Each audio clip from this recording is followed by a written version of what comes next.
Hello everyone, welcome back. Please comment, rate, subscribe, folks. Comment, rate, subscribe, like the videos. Also share the videos. I want to thank everyone that does watch and share my videos. You folks are the absolute best. The time is here. Time to talk football. Week 7 is upon us. But I want to talk about my week 6 picks recap first before I get into week 7, right?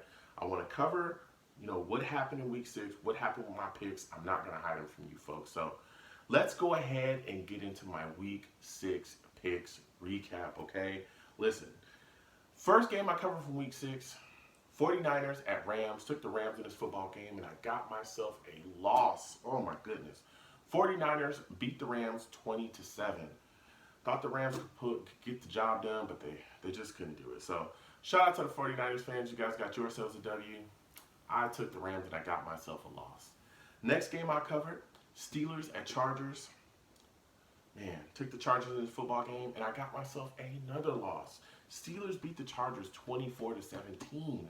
It's 2 losses, man. The L's were piling up. The next game I covered, Cowboys at Jets. Took the Cowboys in this football game, and happily, I got myself another loss. Jets beat the Cowboys 24-22, man. So many L's, but I tell you what, I will take the final L with joy, okay? Sam Darnold comes back from mono, lights up the sky. I mean, he just absolutely brought a lot of energy to this football team. Our offense was able to get the job done. Defense really held it down as well. There were plays to be made. Now, there were some questionable calls by the referee, questionable pass interference calls. There were some, penalties here and there by us, some slip-ups. But doesn't matter. We did what it took, and we got ourselves a W. So shout out to all my other Jets fans. We got ourselves a W. I took the Cowboys, though. So on that front, I got myself a loss. So, all right, look, week 6, that's in the past. I got 3 losses on my week 6 record. I'm ready to move on from that. I'm ready to hide that. I'm ready to, sweep that under the rug. Nobody's going to look at that anymore, okay? That is done. That's in the past. I'm ready to move on to week 7. I'm ready to talk about my week 7 picks and what we have coming up. So let's go ahead and get right into it. First game I want to cover from week 7, Raiders at Packers. Look at the Raiders side of the football first, and I'm saying, hey, this offense got to put up some points, man. You look at this offense of the Raiders, they're going to be missing Williams. He's going to be out. That's a big target out there for them. Waller, their tight end, who's a guy that's come on. This is a guy they found. He's doing his thing out there. He's going to be questionable with injury as well. So you're looking at this receiving core, and you said, okay, who's going to be the folks that's going to be out there catching the football? Newly acquired Zay Jones. I'm wondering, what can they do with him? Can he be a guy that can come in and bring some immediate impact? This is a quality wide receiver. He's a guy that can do some things. So I'm looking to see how they implement him into this week's game plan. You look at Josh Jacobs as well, the running back. This kid, man, they drafted him. He's come in and really paid dividends. Had a really solid season so far. I'm looking to see how they run him because, again, this Packers defense is ferocious. They got a lot. They got pass rushers. And now, they come off the edge. The Smith brothers are not playing no games, all right? And they taking all names. They coming straight for your QB, and that's it. So you got to keep those guys honest defensively. You got to be able to run the ball against the Packers. You look at the Packers side of the football, you look at their offense. Oh, it is a mess. They got so many injuries there at wide receiver. Devontae Adams, he's dealing with the injury. That turf toe is killing him. It looks like he's going to be out. Vontez Scouting, Allison, and even Jimmy Graham is dealing with an injury right now. So that wide receiver core is really banged up. Some of the guys they may call up and ask to really fill spots. Kumaro is a guy they're going to look at. Alan Lazard, who actually played pretty decently in the last game that they had. He had some drops, but he did catch some really impactful balls that really helped forward the football team. So I'm looking to see him really step up and be put in a position to make some plays out there. And you also got Shepard. Shepard is the punt returner that dropped the punt. He almost costed them the game. He made some spotty plays here and there, but he might be a guy they're going to call up as well and say, hey, you got to fill a role in this wide receiver course. We got to have you out there running around and doing your thing and playing better than you played last week. But again, the Packers got Aaron Rodgers as well. Here's a guy that we all know is one of the best quarterbacks of our decade. So anytime you have him, you got a chance. They also got Jones, too. Jones and Williams, these guys can run the football. Jones has had a solid season. So I want to see how they kind of maneuver around this issue they have offensively with the injuries that they have to a wide receiver core. So with all that said, I'm taking the Packers to win this game 20-13. 20-13, I am taking the Packers. I think it's tight, going into the third quarter, but I think the Packers just kind of take it away late. And, Aaron Rodgers does his thing as he usually does and just sprinkles a little magic and gets a W. So, again, I am taking the Packers to beat the Raiders 20-13. Next game I want to cover from week 7, Texans at Colts. Man, I looked at the situation, I said, how can the Colts beat the Texans? What can they do? And I looked at the Colts defense and I said, hey, you have to step up. You got to step up. I've got to see you guys get after Deshaun Watson. Justin Houston is one of the guys that's on that Colts defense. I think he's also dealing with injury, and he's a guy that I'm looking to see if he does play. Can he be the guy to get after Watson? They've got to bang Watson around. I know you got Laramie Tunsil there now, but you got to find some way around it, whether it be bringing pressure from the other side or bringing pressure from the inside.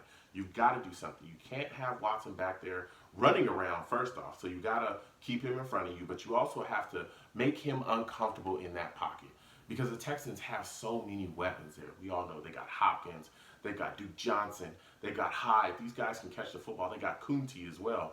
Another young wide receiver, their third one that comes in and out of the slot. So you've got to bang Watson around, and you've got to try to force him into making bad decisions, which will create turnovers.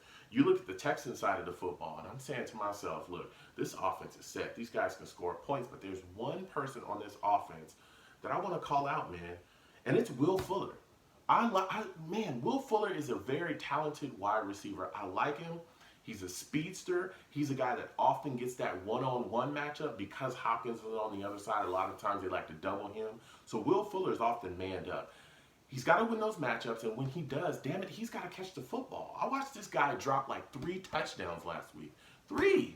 I mean, he gets wide open. I'm talking 40, 50, 60-yard bombs where if he just catches the football, boom, it's right there. There's nobody around him.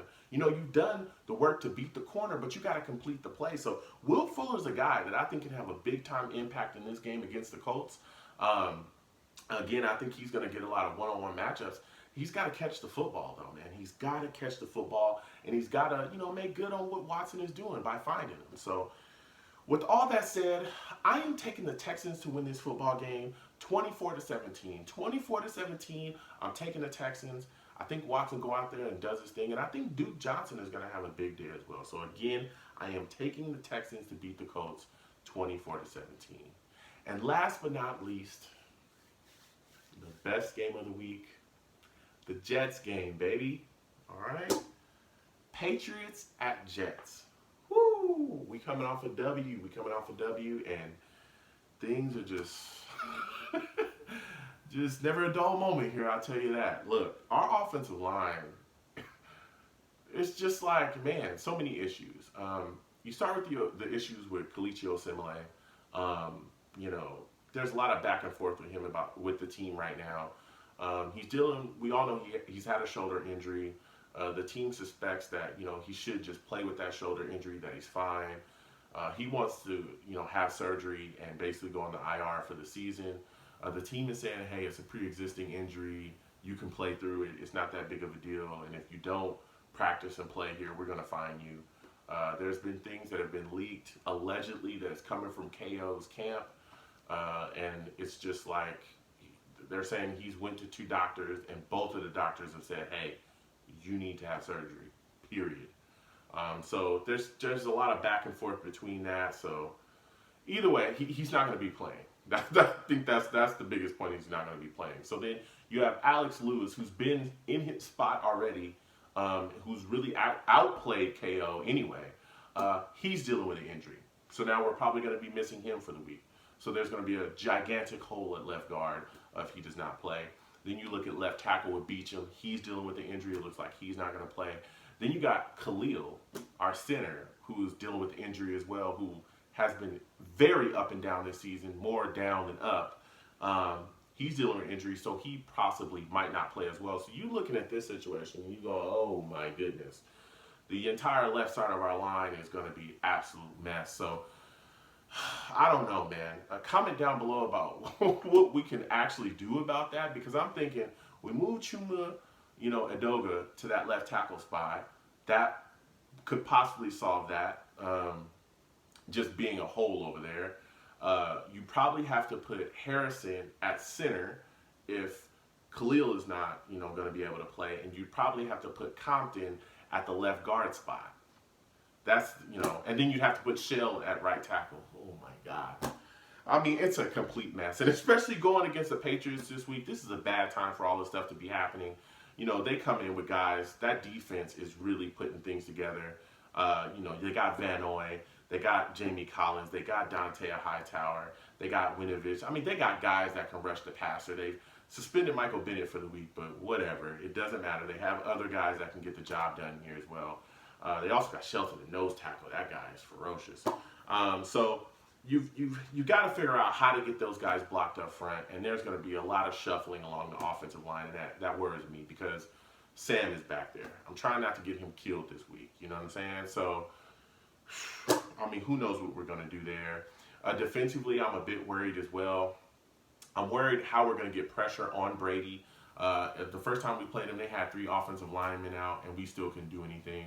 Leonard Williams was, pretty much missing again. He's got to step up and really play big in this game as well. They need to bang Brady around like they did Dak, but they need to be extremely careful because we all know, and I'm saying this right now, we all know that the refs in this league referee Tom Brady completely different than they do the rest of the league, okay?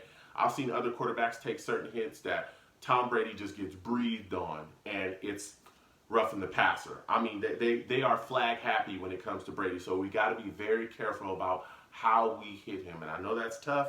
You're going full speed. You're trying to win a game. You're trying to actually play football, but this is the league that we live in. So I'm worried about that. I'm worried about the blitz also as well. I'm worried about Greg kind of getting a little too blitz happy, especially bringing the interior stuff, because Brady, I think, is going to be able to sniff that out.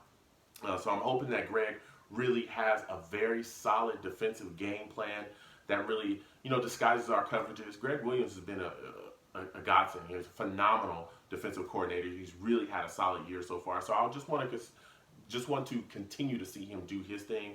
But I think the biggest, question mark for me is, and I mean, it's not really a question mark, it's more of a concern, is Tremaine Johnson. Oh my God, wherever he is, they're going to find him and they're going to target him. Even though their wide receiver core is banged up with Julian Edelman dealing with an injury, Josh Gordon dealing with an injury, Philip Dorsett is dealing with an injury. Dude, anybody can beat Tremaine Johnson. I can beat Tremaine Johnson. You, watching, yes, don't look around. You can beat Tremaine Johnson for a touchdown as well. I've seen so many average ass to below average ass wide receivers completely dust Tremaine Johnson. And this is, again, the elite guys absolutely destroy him, but just average guys. So I'm wondering how they're going to handle Tremaine Johnson, if they're going to start him, because I know Hairston still is dealing with that injury that he has as well. I'm hoping that Hairston is going to be, close or 100%, so if they can start Hairston over him. But, man, if he's the starter out there, there's going to be some trouble. So, with all that said, sadly, I am taking the Patriots to win this game 21-14. I think we keep it close. I really, really do. I think we're going to fight. We're going to give them the fight of our life, but I just think the Patriots take the game away in the fourth quarter. I'm taking the Patriots again to beat the Jets 21-14. So with all that said, folks, please comment, rate, subscribe, guys. Comment, rate, subscribe, like the videos. Also share the videos. Comment down below and let me know what you folks think. Let me know what you folks think about my picks, what you think about the games that are coming up this week. Sit down with your families, folks, and enjoy yourselves. Have a good time. Football is here. Your favorite beverage, your favorite food, and enjoy yourself, all right? You folks have a good day. Peace.